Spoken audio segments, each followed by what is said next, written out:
Words to describe Chris Rogers. I'm going to consult the official book of qualities and characteristics. Chris Rogers is really smart. A wicked good teacher. He's such a positive person, such a great sense of humor. Charismatic. Is energetic and someone who brings out the best in others. He is a really good role model for young undergraduate and graduate students. Supportive. He makes you find the good in things. Very smart. He saved my life. If there's something new and cool, he is on board to check it out. It's been incredibly fun to work with. He's been generous, he's been kind, and he makes me love my job. He is a credit to his profession. Is the epitome of generosity. Cool robots! Legendary. It's very generous, and it's very important to him that everyone around him is happy and enjoys what they're doing. He's kind to robots. Don't tell anyone, but I'm pretty sure he's the Incredible Hulk. Pretty handsome guy, at least he always told me so. He encourages you to take risks and fail often. Really often. Something nice about him.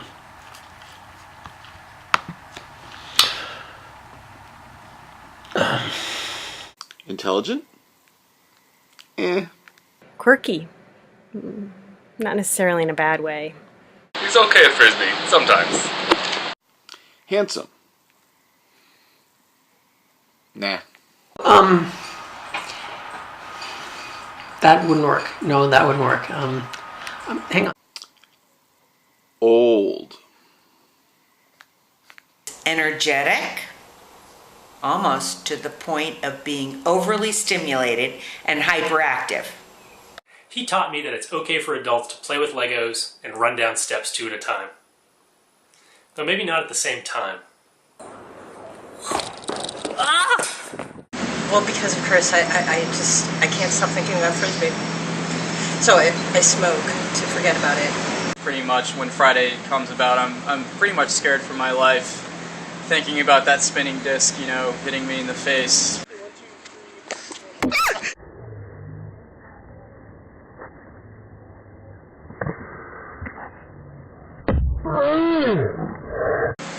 We'll be okay, guys. We'll be okay. Chris helped me understand the benefits of the peanut butter and cheese diet. I met Chris about 10 years ago at a conference where he was showing off robotics in K-12 classrooms using RoboLab, and it was on a Mac, of course. Now, I had started using RoboLab in my own classes, but on a PC, and so when I saw it on Mac, I asked him, hey, does that come on the Mac too? And of course he said, yes. Do you want it? I had no idea he had invented it, and so it was really cool to start working with it and him on many projects in the future with robotics. He helped a kid like me who was lost in what he wanted to do with his life really find his true passion. Ultimate Frisbee. Chris made me eat a Lego. Chris once taught me to program in LabVIEW. Then I learned that you can quickly program some really bad user interfaces with it. Got sick once. Once. Thanks for pushing off the Frisbee emails onto me. He made me sit back here after Frisbee. He made me sit back here after Frisbee, the sweaty undergrads. He taught us things like how to engineer and how to be a mentor to kids and how to work out and throw a Frisbee. There's two things I'll never forget about spending time with Chris. One is I've seen him in many occasions engage in push-up contests at rather formal events where a lot of people are wearing suits. And the second one is he makes you drive his car just about everywhere. Never once in my 2 years of sparse Frisbee attendance did he give up trying to get me to go. Thanks for being a great advisor and only making me cry a couple times. Chris Rogers. Wait, Chris Rogers, the guy who sat behind me at the CEO? Yeah, no, he's a great guy. I just so confused why everyone called him Ethan all the time. They just came by the office and said, hey, Ethan. It really confused me. I must have missed something while I was there. Chris said that I passed my dissertation defense as soon as I can do 20 push-ups. 19!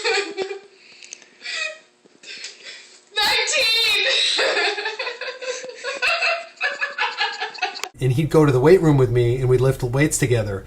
And any differences in physical strength, he would definitely make up with theatrics of demonstrations of his might, by screaming in the weight room or walking around like a muscle man, and then usually rub it in my face by kicking my butt on the ultimate frisbee field. This is my first memory of Chris Rogers. There was a room full of Princeton undergrads, and he said, "This is an RCX motor. This is a computer. Now make a car."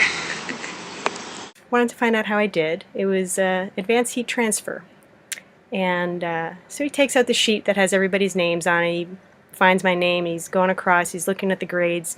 And he goes, And then he kind of looks at me. And he looks back down. And he looks again. And he goes, And I said, "That bad?" And he goes, "Well, you got an A." And he looks at me and he says, "I didn't know you were that smart." Chris Rogers taught me the importance of balance between engineering and physical fitness.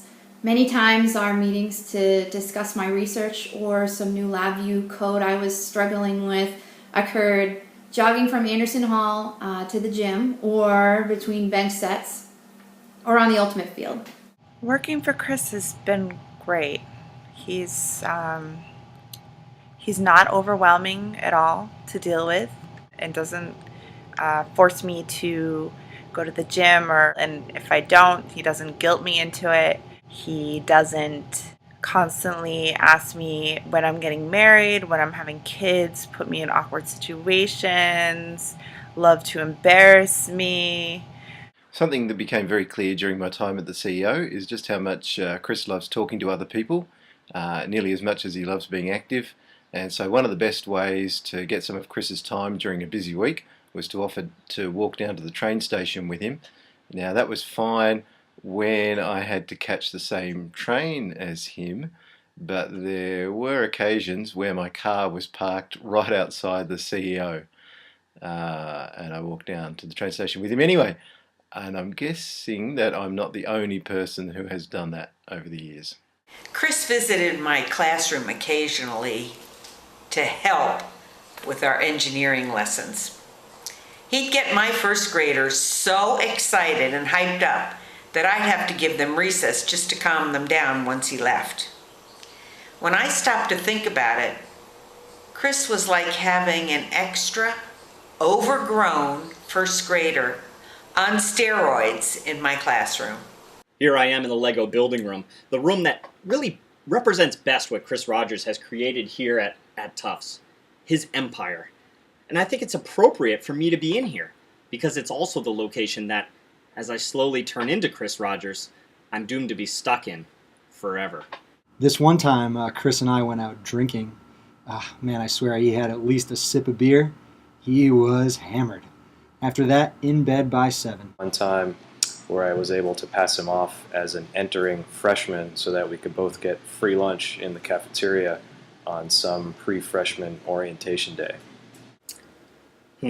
Something doesn't feel right here. Something's wrong. Is it the shirt? Yeah, I think it's the shirt. Let's see here. Yeah, here we go. This feels better. Yeah. This feels a lot better, right? Yeah. There we go. That's it. That's it. Although still something... Kathy, can you bring the Flowbee? The first time I went, Chris made me go lifting with him. He made me do pull-ups, and I did so many with him making me that I couldn't raise my arm for 2 days. One time, I saw Chris charge, tackle, and then wrestle to the ground another professor during an Ultimate Frisbee game. It's a nightmare. I've been spitting in his coffee for 5 years. What? He doesn't drink coffee? Maybe that was Ethan's. Either way. This was Chris Rogers leading this walking tour, so it was pretty aggressive. We walked all the way up to the top of the tallest hill in San Francisco, then came back down to the water. We went over next to the Golden Gate Bridge, and then walked all the way back to our hotel. By this point, my feet were killing me. I was like drenched in sweat. Could barely keep up with Chris. I had no idea how he did it. It seemed like he had just boundless amounts of energy. We had like an hour to kill before this thing and proceeded to veg out while watching 16 and Pregnant. And within 2 minutes of the TV being on, Chris Rogers was fast asleep in his chair. Just out like a light bulb. I think he was snoring a little bit. And I was so astonished to see this man actually sleeping. I should have gotten video evidence or something. But this is mostly a message to everybody else. That I want everybody else to know that there is a limit to Chris's energy and enthusiasm. And it can be triggered by MTV's 16 and Pregnant. Have you seen that guy go off on students? Oh my gosh. I've walked past his office all of a sudden, been dodging transistors. That guy will throw anything at hand. Books, small robots. I'm worried I'll be walking along someday and all of a sudden a Toyota Prius is going to end up on my head. That guy's a menace to society. Chris Rogers threw a frisbee at me, and he almost killed me. Ah! And I've also heard that imitation is the sincerest form of flattery. So for the last 6 months, I have donned my Levi's blue jeans and red CEO shirt every day. Now, I get a lot of stares for this, but I figure if I'm going to be Chris Rogers, I'm going to be stared at a lot. I know what you're all thinking. Yes, you're taller, more attractive, but I can still be the tall, attractive Chris Rogers if I want. When I first got to Tufts, I took fluid mechanics from him, and when the first test came around, he said to the class that if anybody showed up to play Ultimate that afternoon, he would give them hints on the test. So I went and I played Ultimate, and after the game I was like, okay, I'm ready for my hints on the test now, and he just laughed in my face and walked away. He used to always show up to our Thursday morning lab meetings. I don't think we ever invited him, but he always came in, I think, for the free croissant. During the meetings, I would always make a short PowerPoint presentation to the group.